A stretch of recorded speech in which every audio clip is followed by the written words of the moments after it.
Guys, मेरा नाम है शुभांगी मोसे और आज हम पढ़ने जा रहे हैं history of cell and cell theory.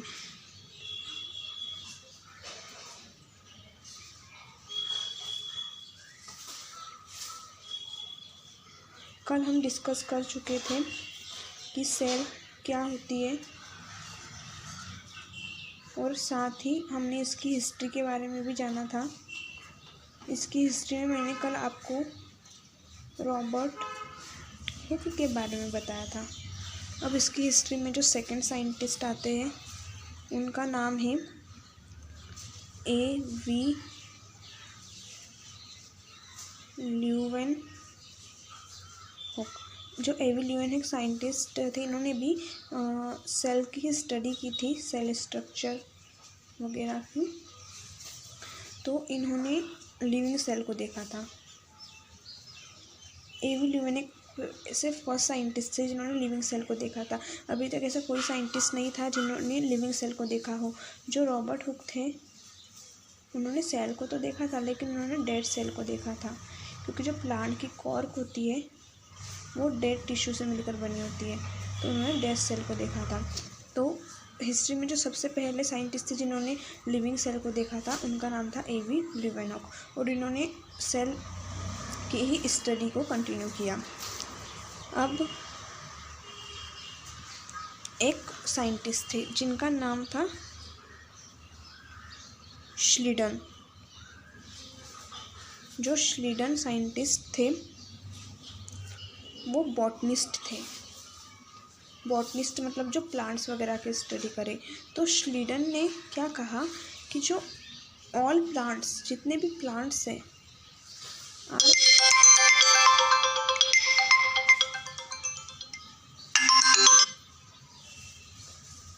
Made up of cells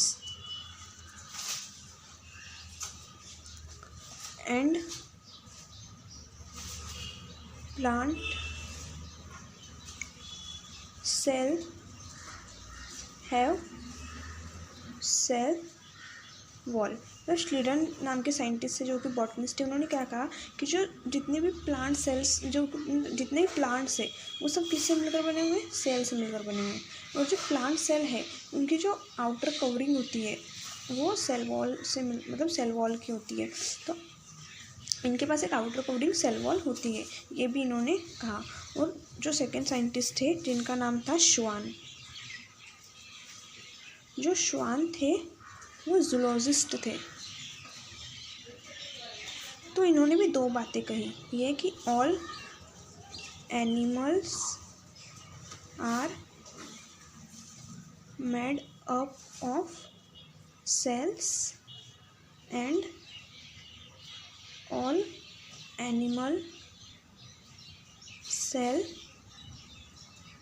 covered with plasma membrane. इसका मतलब क्या हुआ कि जो जूलॉजिस्ट थे श्वान, उन्होंने यह कहा कि जो एनिमल सेल होती है वो सेल से मिलकर बनी होती है, और जो एनिमल सेल है उसके ऊपर एक आउटर मोस्ट कवरिंग पाई जाती है जिसको प्लाज्मा मेम्ब्रेन आज के समय में हम कहते हैं। तो कुछ समय बाद क्या हुआ कि जो हमारे साइंटिस्ट थे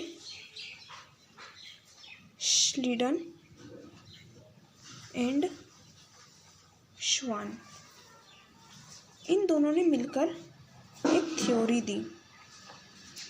इस थ्योरी में इन दोनों ने मिलकर ये कहा कि all living organism is made up of cell. मतलब हमारी जो लाइफ है, जितने भी उसमें लिविंग ऑर्गेनिज्म हैं वो सब सेल से मिलकर बने होते हैं, या फिर प्लांट हो, एनिमल हो, चाहे जो भी हो। इन दोनों ने मिलकर ये थ्योरी दी और इस थ्योरी में इन्होंने ये कहा। तो इस थ्योरी को ही हम कहते हैं सेल थ्योरी। ये जो इन्होंने लाइन कही इसी को सेल थ्योरी कहते हैं। अब एक साइंटिस्ट आए जिनका नाम था रुडोल्फ। अब रुडोल्फ नाम के साइंटिस्ट ने क्या कहा कि जो सेल है, मान लो ये सेल है, तो ये सेल जो पुरानी सेल्स है उनसे ही फॉर्म्ड होकर आई है। मतलब ये जो सेल है, ये सेल कोई प्रिमिटिव सेल से ही फॉर्म होकर आई है। मतलब all cells come from pre existing cells. इन्होंने ये कहा कि all cells are come from pre existing cell. इसका मतलब ये हुआ कि जो सेल है वो खुद से नहीं बनी है, वो किसी और सेल से फॉर्म्ड हुई है। तो आज हमने क्या पढ़ा? आज हमने जो सेल बायोलॉजी के अंदर इसकी हिस्ट्री कंटिन्यू की, जिसके अंदर हमने एवी लीवेनहॉक साइंटिस्ट के बारे में पढ़ा जिन्होंने सबसे पहले लिविंग सेल को देखा था। उसके बाद में हमने श्लीडर एंड श्वान के बारे में कहा। श्लीडर ने कहा था कि all plants are made up of cells and Schwann ने कहा था कि all animals are made up of cell. इन दोनों ने मिलकर एक थ्योरी दी जिसके अंदर उन्होंने कहा कि all living organism are made up of cell. तो ये हमारे सेल हिस्ट्री और सेल थ्योरी यहाँ पर ख़त्म होती है। अब कल हम पढ़ेंगे प्रोकैरियोटिक सेल के बारे में। Thanks for watching. Please like and subscribe.